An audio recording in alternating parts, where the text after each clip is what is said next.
What's up, guys? Welcome back to another edition of the Quick Bricks NBA DFS podcast, brought to you by the good guys over at fantasydegens.com or at fantasydegens on Twitter. At smitchell17 here, Sean Mitchell as your host as always. It is Monday. We have a 9-game slate on tap for today in the association. Hopefully everybody made some money over the weekend, had a good weekend, had a nice safe weekend at that. Let's go ahead and jump right into it. Lots to talk about on the slate today. Game number one, we have the Nets going into Orlando to play the Magic. Orlando as a 5.5 home favorite, 210.5 on the total. This is a nice little pace-up spot here for Orlando as the Nets come in as the second fastest team over their last 10 games. Orlando, 21st. So, nice little pace-up spot here for Orlando. The total's kind of low, but it's not too terribly bad. Thunder at the 76ers. We have Philadelphia coming in here as a small 1.5 point favorite at home. 221 on the total. OKC coming in as the 26th fastest team over the last 10. 76ers 28th. Both of these teams have been playing really slow lately. I don't really know how this total will get to 221 for some reason, but it's pretty encouraging to say the least. Celtics at the Wizards. We do not have a line. We do not have a total. Kind of waiting on the Kimba news. Brad Beal news. Waiting. Ian Mahinmi is questionable. I think Kimba has already been ruled out, so that one's probably already locked in. But Bill is still questionable to play. So Boston coming in as the 24th fastest team over their last 10. Washington is 12th. Base up spot here for Boston as well. Pacers going into Charlotte to take on the Hornets. Indiana is only a 4.5 point road favorite here. 207.5 on the total. Indiana 27th. Charlotte 30th over their last 10 as far as pace goes. Denver Nuggets going into Atlanta. Nice little pace-up spot for Denver. Denver minus 7.5 here on the road. Denver 25th over the last 10. There's not a total on this game. John Collins is questionable. Jabari Parker is questionable. Kind of waiting to get that news before they put out a total, I'm assuming, because that's going to be a big one. I could easily see this game being in the 216 to 218 range. Denver, like I said, 25th in terms of pace over the last 10, but the Hawks are ranked number 1. So this is a really big pace-up spot for Denver. Obviously, we're going to like a few spots in that one. Jazz going into New Orleans to take on the Pelicans. We don't have a total on this one or a spread. It looks like Drew Holiday is questionable is the only thing that I can see. I'm not really sure why they don't have at least a spread on this game, which is pretty interesting. Nonetheless, Utah coming in as the 28th fastest team over their last 10. The Pelicans 11th. So Utah getting a nice little pace-up spot in this one. Bulls going into Dallas to take on the Mavericks. Dallas minus 8.5. No total on this one. Looking for THJ news. Lauri Markkanen. Both of those guys are questionable. Kristaps Porzingis has already been ruled out. It looks like he's going to try to make a return in their next game, but he's already been ruled out for this one. Chicago 22nd in terms of pace over their last 10. Dallas 17th. I expect this total to be a little bit on the lower side. The Bulls have actually been playing really good defense lately. I don't know if you guys showed or saw some of the tweets that I'd put up. Some of their defensive metrics have been really good lately. So that one's kind of interesting. Of course, everybody's going to play Luka anyway. Doesn't really matter. The guy's just playing crazy with lights out without Kristaps. Next game, Bucks at the Spurs. Milwaukee minus 6.5. This is 230 on the total. Sorry, Milwaukee 4th in their last 10. San Antonio 8th in terms of pace. So you have two teams inside the top 10. Once again, this is a rematch from the last game. They played the last game in San Antonio. Or no, sorry, last game in Milwaukee, and now tonight they're playing in San Antonio.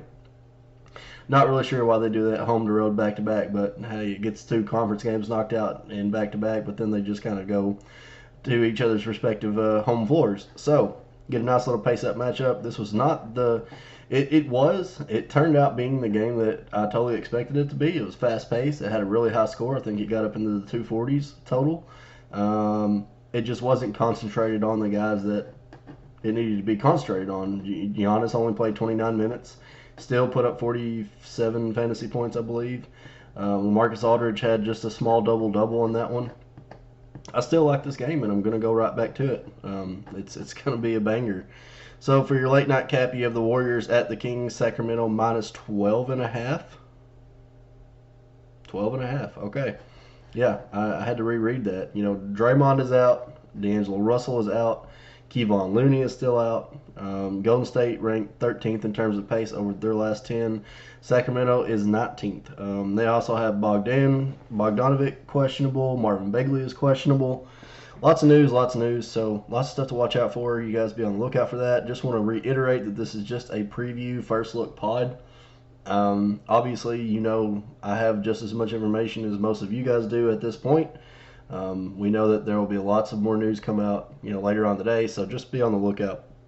Let's go ahead and hop into the positionals. We'll talk about the point guard first, and we'll start off with Luka Doncic, of course.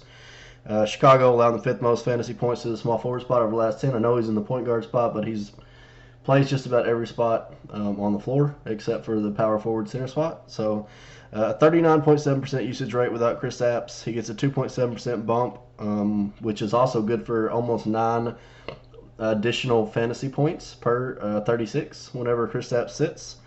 He's gone for 60 or more in his last 4 or 5. There's no debate. Luka is good.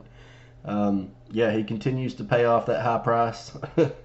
But I'm telling you, this is going to be a slower game than we think. I'm not saying I'm going to fade Luka, but I'm not going balls to the wall and going all out. Trae Young at 9.8, over 60 fantasy points in his last 4 of 6, 36% usage rate in his last 4. He's went over 50 fantasy points in his last 3 at home. The Nuggets have been giving up fantasy points lately. Trae Young could easily go for 55 plus again tonight. So Ben Simmons at 8.8 just put up 78.8 in that game against Houston. He's went for over 49 fantasy points in his last 4 of 6. Oklahoma City is allowing the 5th most fantasy points to the point guard spot over their last 10. Really like some Ben Simmons again here at this price. De'Aaron Fox at 8.2. Golden State's allowing the 4th most fantasy points to that point guard spot. They are without D'Angelo Russell. Likely it'll be Alec Burks or Kyle Bowman. 26.4% usage rate over his last 3, which leads the team. De'Aaron Fox has been putting it together. I really don't like his price, but he's been playing really, really well. Devontae Graham at 7.7. 54 last game versus Dallas. He's put up 32 or more in his last 6 of 7 at home. Indiana is allowing the 9th most fantasy points to that point guard spot over their last 5. But with Malcolm Brogdon out, they're a little bit weaker at the point guard spot, especially defending wise. Aaron Holiday is a good offensive player, but he's not that great on defense. So we will definitely look to exploit that with Devontae Graham. Jamal Murray at 7.6 on the flip side of the Atlanta game, 41.8 and 52.8 in his last 2. Atlanta, nice pace-up spot here again for the Nuggets. 14 or more field goal attempts in his last 4. 25.6% usage rate in his last 5 games here. And he's been playing really good. So Jamal Murray has been playing really well lately. He's been putting up good numbers. He's been shooting a little bit more. Lonzo Ball at 6.8, 65, 38, and 55 in his last 3. He's played 33, and 40 minutes in his last 3, and he's carrying right around a 24% usage rate in his last 3 as well. Lonzo is starting to come back on a little bit. Gets a pretty good matchup here against the Jazz tonight, who, of course, are still without Mike Conley, and they're at home. So it's a good spot for Ball. Am not exactly crazy about the almost 7K price tag, but he's been playing really well. So Dennis Schroeder at 6.3, over 31 fantasy points in his last 8 of 10, 31 or more minutes in his last 8, 25.2% usage rate in his last 5 games, which is actually second now on the team. Danilo Gallinari took over the lead role as the lead usage player on the team, but nonetheless, Schroeder still gets his, and he will continue to get his. Gets the 76ers team here on the road. Nobody will probably go there once again. Aaron Holiday at 5.8, 32 minutes, 33 minutes in his last game.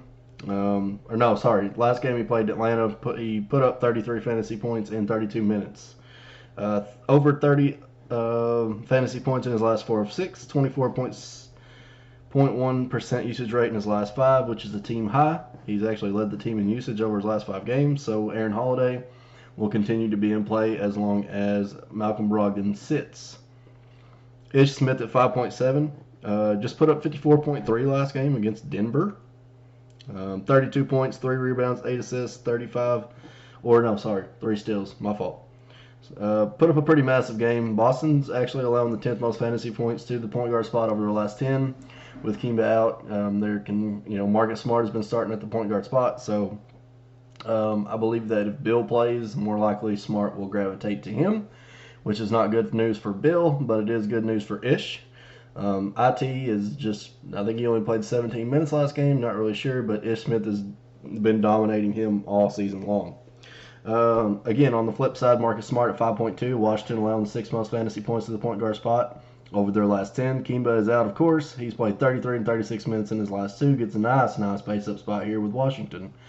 Really like Marcus Smart once again. DJ Augustine at 4.8. Going to take the $200 cheaper price here than Marco Fultz. Really like the spot. Brooklyn's allowing the most fantasy points to the point guard spot over the last 10. He's put up 25, 47, and 34 in his last 3 of 4.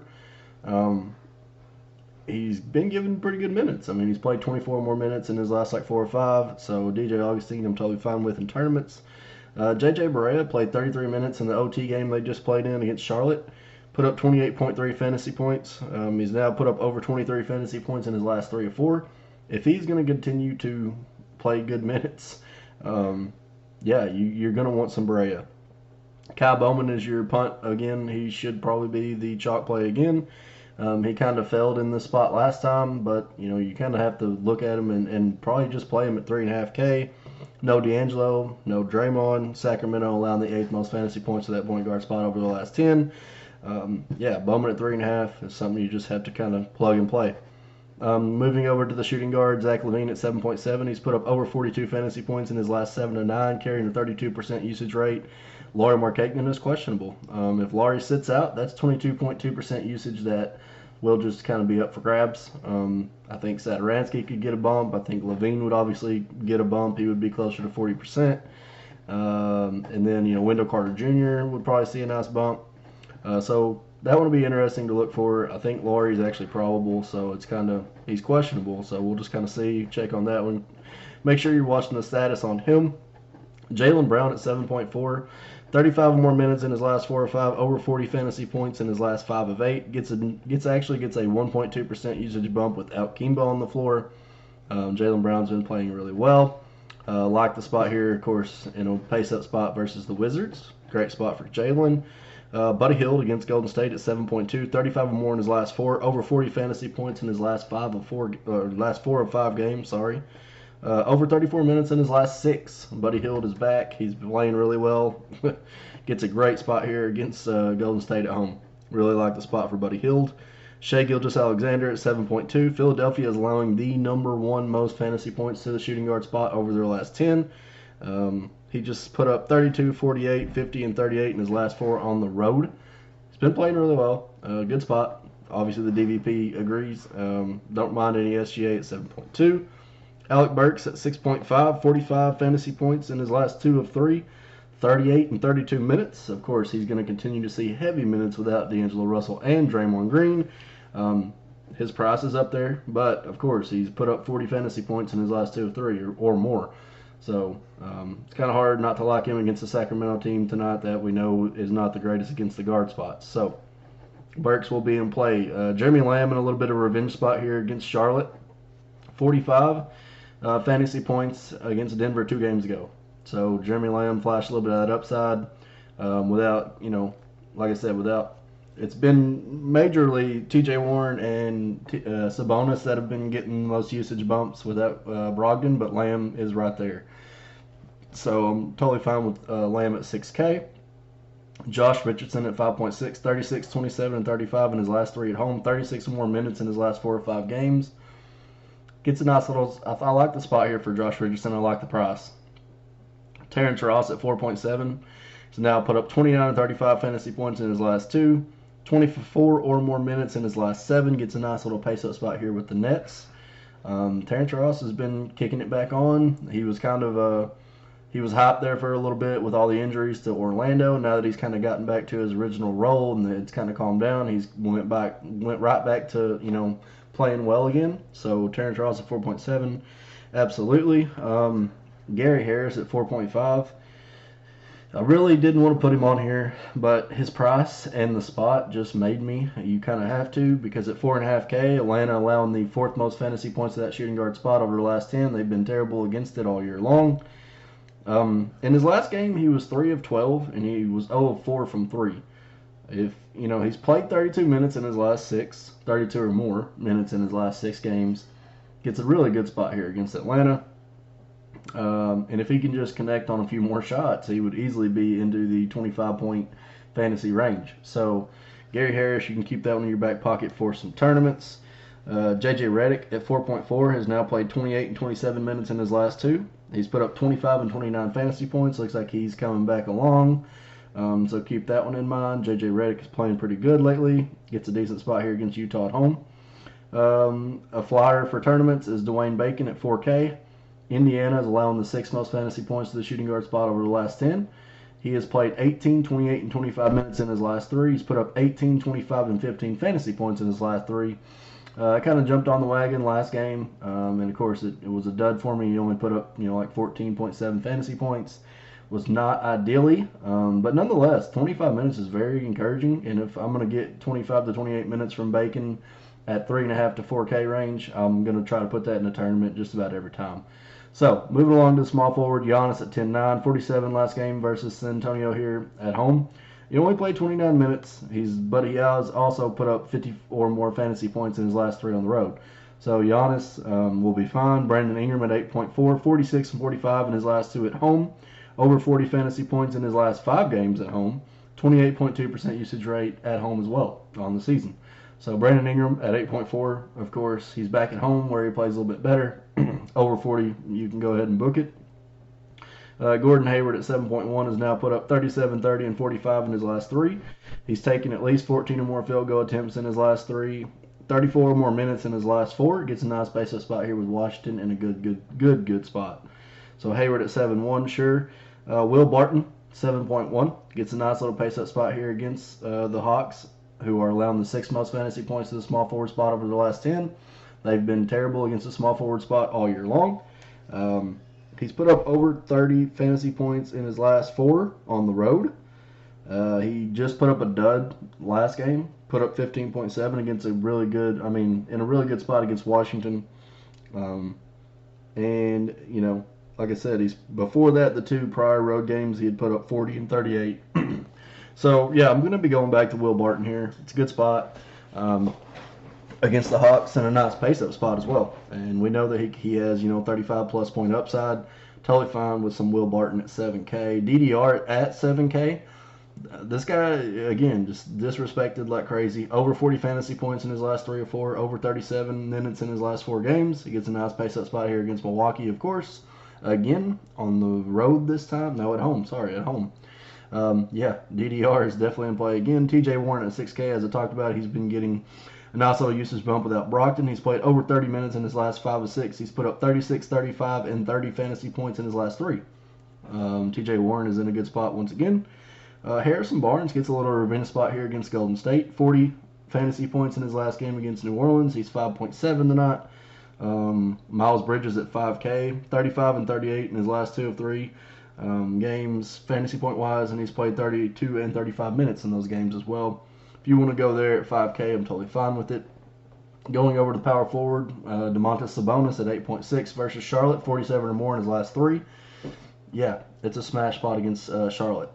Jason Tatum at 8K, over 42 fantasy points in his last 3 of 5. Washington allowing the 10th most fantasy points to that power forward spot over their last 10. 36 or more minutes in his last 4. Jason Tatum's been playing really well. Going right back to the LaMarcus Aldridge well, as I mentioned, 7.5K tonight. Milwaukee allowing the 4th most fantasy points to the power forward spot, 2nd most to the center spot over their last 10. He's put up 46, 45, and 51 in his last 3 at home. I will definitely be playing LaMarcus Aldridge. Maxi Kleber at 5.9. I hate to keep paying or to pay almost 6K for Kleber here, but 36, 32, and 38 fantasy points in his last 3. He's played 35, 31, and 35 minutes. We know Chicago struggles against the power forward spot, and they also could be potentially without Lauri Markkanen. I think I'm totally fine with Kleber here. PJ Washington at 5.6 is a nice contrarian look if you want to go there. Indiana has given it up to opposing power forwards, not just not whole lots, but they have in spurts. PJ Washington at 5.6, he's played 36 or more minutes in his last 7 of 8. 32, 29, and 33 fantasy points in his last 3, so he's pretty interesting. Nice contrarian GPP look if you want to go there. And then finally, Paul Millsap with a return to Atlanta. It is on the road. We know his home road splits are crazy, so that's totally up to you if you want to play him. But it is a revenge spot. He is going back to Atlanta. Moving on to the center spot, Joel Embiid at 9.4, 55, 46, 58, 51 in his last 4 at home, over 42 fantasy points in his last 11 straight. Yeah, it's a decent spot here against OKC. I'm totally fine with it. Vucevic at 8.5 in the smash spot of the night against Brooklyn here at home. Brooklyn allowing the 6th most fantasy points to that center spot over the last 10. He's put up over 40 fantasy points in his last 6. He's put up over 42 fantasy points in his last 4 at home. Definitely like some Vucevic. Derek Favors gets a revenge spot here at home against his old team, Utah. 36 plus in his last 2 at home, fantasy point wise. He's a 7K, but he's played 28 or more minutes in his last 4. Actually, like 6, I believe. He's been playing well. He's had 2 days off. Give those dusty knees a little bit of a break. Really, yeah, I'm a fan. I think Derek Favors will definitely be ready to play tonight. Rashawn Holmes at 6.6, over 30 fantasy points in his last 4, over 31 minutes in his last 7. We know that Golden State struggles against the center spot. Willie Cauley-Stein has been dealing with injury.